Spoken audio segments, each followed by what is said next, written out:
Quero me dirigir especialmente aos aposentados do estado do Rio de Janeiro, que passam por enorme dificuldade, inclusive dificuldades de miséria mesmo. Eu acredito que todos os parlamentares, todos os deputados, todos os dias são procurados por um aposentado ou por um grupo de aposentados que relatam a sua difícil situação, uma situação de penúria, por conta de 2, 3, 4 meses de salários atrasados. Os aposentados têm sido, do grupo de servidores públicos, aqueles que mais têm sido atingidos por uma crise que eles não produziram. E é de uma profunda tristeza quando a gente vê uma pessoa de mais de 60, 70 anos, com os cabelos brancos, com a pele já enrugada pelo tempo, sofrendo porque depende muitas das vezes de um filho, de um familiar, de um marido ou de uma esposa, ou então, quando tem que recorrer ao MUSP para ter uma cesta básica, recorrer à assistência social para simplesmente sobreviver. Essa é a situação alarmante dos aposentados. Na ativa, é grave, tem sido os últimos da fila, aqueles que compõem a ciência e tecnologia, que o governador Pezão dizia no discurso, da boca para fora, de que a única solução para o estado do Rio sair da crise era a ciência e tecnologia, a inovação tecnológica. Ora, se a inovação tecnológica é a saída para o estado sair da crise, como deixar os servidores da ciência e tecnologia como os últimos da fila para receber os seus salários, que não é um favor, é um direito. Mas volto aos aposentados do Estado e faço questão aqui de destacar uma carta do 40º Encontro Estadual de Aposentadas e Aposentados da Educação Pública do Rio de Janeiro, endereçada ao governador e a todos os demais políticos, sejam deputados estaduais, federais, senadores, prefeitos, vereadores, ao Ministério Público, ao Conselho da Pessoa Idosa, à Organização Internacional do Trabalho e a todas as entidades que atuam na defesa dos direitos dos trabalhadores e dos aposentados e aposentadas, porque muitas das vezes parece que o aposentado não é trabalhador. O aposentado é um trabalhador que dedicou a sua vida inteira ao trabalho e que tem um direito que deve ser respeitado. E eles, nessa carta, dizem que aposentar é um direito e exigimos pagamento em dia e nossos direitos fundamentais.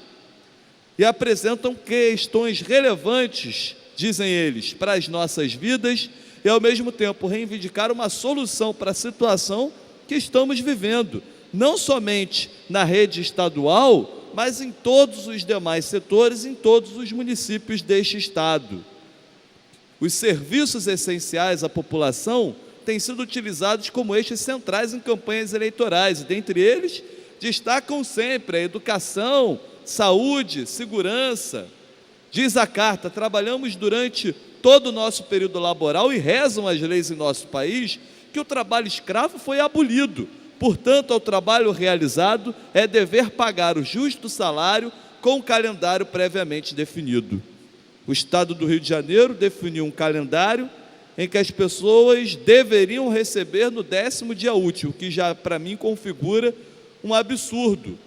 Mas um governo acostumado a absurdos é de certa forma óbvio que não respeite sequer o calendário absurdo que coloca. Não paga no 10º dia útil e não paga em dia nenhum do mês. E as pessoas passam fome. Reivindicamos que nossos salários sejam pagos de forma integral a cada mês e com o retorno do calendário unificado com os profissionais da educação em atividade, porque é de tamanha maldade que ainda se separa as categorias.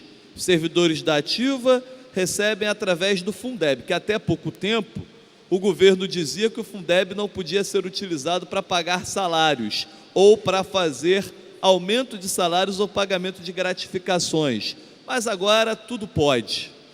É um estado de exceção, um estado de exceção em que a exceção só serve para quem está no poder, mas essa mesma exceção não serve para aqueles que sofrem com as decisões do poder.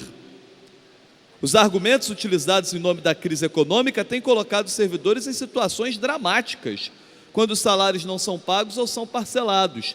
Todos são sabedores que as contas de luz, água, aluguel, condomínio, bem como de outros compromissos assumidos, não esperam o atraso constante do pagamento dos nossos proventos. Estamos vivendo um dos piores momentos de nossas vidas. Eu não diria que nem um dos piores, talvez seja o pior momento da vida dessas pessoas. Aposentadas chegam a ser despejadas, alguns sem remédios ficam sem condições para adquiri-los e com planos de saúde negando o atendimento também por falta de pagamento. Dirigir-se aos aposentados e falar palavras bonitas obviamente não é o que eles querem ouvir, mas infelizmente nós como parlamentares o que podemos oferecer nesse momento é a nossa crítica veemente a este governo, a nossa resistência às pautas que pioram ainda mais a vida dos trabalhadores e dizer que nessa história nós temos lado, e o nosso lado é do lado dos aposentados e dos trabalhadores desse estado do Rio de Janeiro.